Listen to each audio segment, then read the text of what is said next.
ایک غریب آدمی بدو رات کے وقت وہ کہیں بیچارہ صبح سے چلا تھا، مدینے پہنچتے اسے رات ہو گئی. اس نے ڈرتے ہوئے نا خیمہ ہی باہر لگا لیا. جہاں رات ہوئی نا آدھی رات کو کوئی 1-2 بجے سمجھ لے پہنچا مدینے تو اس نے باہر نے خیمہ لگا لیا.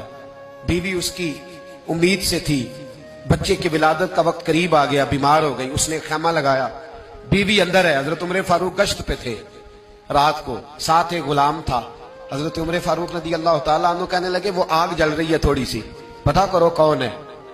تو آپ کا غلام پتہ کرنے گیا تو بدو نے ڈانٹ دیا، کہنے لگے جاؤ تمہیں کیوں بتاؤں.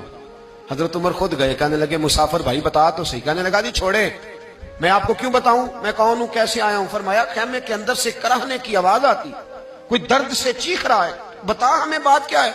کہنے لگا جی میں فلاں بستی فلاں علاقے کا ایک غریب ہوں، امیر المومنین عمر فاروق سے ملنے آیا ہوں، اور رات ہو گئی ہے تو یہاں خیمہ لگایا ہے، صبح میں ان سے مل کے چلا جاؤں گا.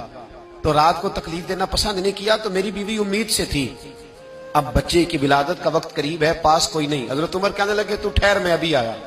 چہرے پہ نقاب ہے، اسے بتایا نہیں میں ہی امیر المومنین. عمر دوڑے گئے اپنی زوجہ سے، کہنے لگے اگر تجھے بہت بڑا اجر مل رہا ہو تو حاصل کرے گی.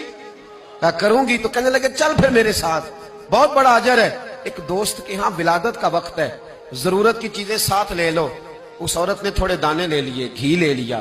حضرت عمر سے کہنے لگی لکڑیاں اکٹھی کر لیں. امیر المومنین کونسلر کی بات نہیں بتا رہا آپ کو، میں آپ کو MP A کی بات نہیں بتا رہا، MNA کی بات نہیں بتا رہا، جو 10 گاؤں کو ملا کے چیئرمین بنا اس کی بات نہیں بتا رہا. اس کی بات بتا رہا ہوں جو 22 لاکھ مربع میل کا حکمران ہے. اس کی بات بتا رہا ہوں جو گلی سے گزرے تو شیطان رستہ ہی بدل جاتا ہے. اس کی بات بتا رہا ہوں جس کے بارے میں میرے مصطفیٰ کریم صلی اللہ تعالی علیہ وآلہ وسلم نے فرمایا میرا عمر تو وہ ہے کہ 950 سال حضرت جبریل بھی اس کی شان بیان کریں تو عظمت ختم نہیں ہوتی. اتنا بڑا شخص. حضرت عمر نے لکڑیاں اکٹھی کی، اینٹوں کا روڑے لے کے چولہا بنایا، پہنچ گئے. آپ کی زوجہ کہنے لگی یہ تھوڑے دانے ڈالنے، گھی ڈالنے اور ایک لکڑی لے کے اس کو ہلائیں، تیار کریں. خود زوجہ اندر چلی گئی، حضرت عمر باہر پکانے لگے. وہ بدو کہتا ہے میں اس طرح کا ان کے ساتھ بہیو کرنے لگا جیسے کو کسی چوکیدار کے ساتھ نہیں کرتا. میں نے سمجھا جی عمر نے چوکیدار رکھے آنے جانے والے مہمانوں کا. میں کبھی پانی کا پیالہ مانگتا، کبھی کوئی بات، عمر دوڑے جاتے، کبھی پانی لاتے. او مسلمانوں، او میرے رسول کے غلام عزیزو، حضرت عمر فاروق. وہ غلام کہتا ہے میں عمر سے کہتا، میں کہتا غلام پانی لا تو عمر دوڑ کے پانی لاتے. میں کہتا تجھے گھی پکانا بھی آتا ہے، پہلے بھی کبھی پکایا ہے؟ تو عمر فرماتے کوشش تو کر رہا ہوں. میں کہتا پہلے بھی کبھی تیری بیوی نے یہ کام کیا ہے؟ تو حضرت عمر کہنے لگے مجھے یاد نہیں، پوچھ کے بتاؤں گا. کہتے کیا رنگ تھا، کیا انداز تھا، کیا مصطفیٰ کی تربیت تھی، کیا انداز حضور نے سکھائے غلاموں کو. یہ کس طرح کا امیر ہے کہ یہ ہنڈیا پکا رہا ہے، پھونکے مار رہا ہے ایک غریب کے لیے، دیہاتی کے لیے جسے جانتے بھی نہیں.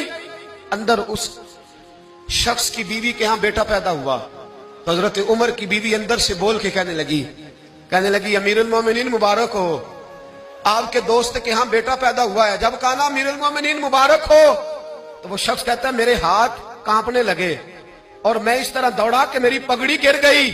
میں دوڑا تو عمر نے بلایا، کہا کدھر جاتے ہو؟ کہنے لگا آپ امیر المومنین ہیں، آپ امیر المومنین، آپ عمر ہیں.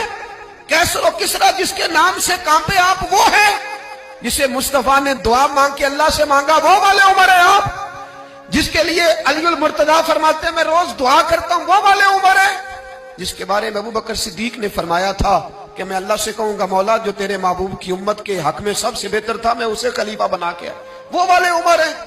عمر امیر المومنین کی بیوی وہ تو خاتون اول ہوتی ہے، وہ تو ملکہ ہوتی ہے، اور تیری بیوی دائی بن کر ایک غریب کے بچے کے پاس بیٹھی رہی ولادت کے وقت. عمر امیر المومنین ہو کے تیری داڑھی ساری دھومے سے بھر گئی تو ڈیوٹی کرتا رہا. تو سیدنا عمر رو پڑے اور اس بدو کو سینے سے لگا کے کہنے لگے تجھے پتہ نہیں تو کہاں آیا ہے، اس شہر کا پتہ ہے؟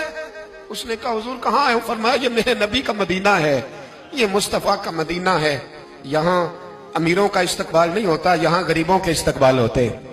یہاں حضور نے اس اسٹیٹ پہ میرے رسول پاک نے وہ والا رنگ دیا ہے کہ اب غریب سر اٹھا کے جینے لگے ہیں، اب مزدوروں کو عزتیں ملنے لگی ہیں، اب یتیموں نے سر اٹھا لیا ہے کہ ہمارا کوئی سننے والا آ گیا.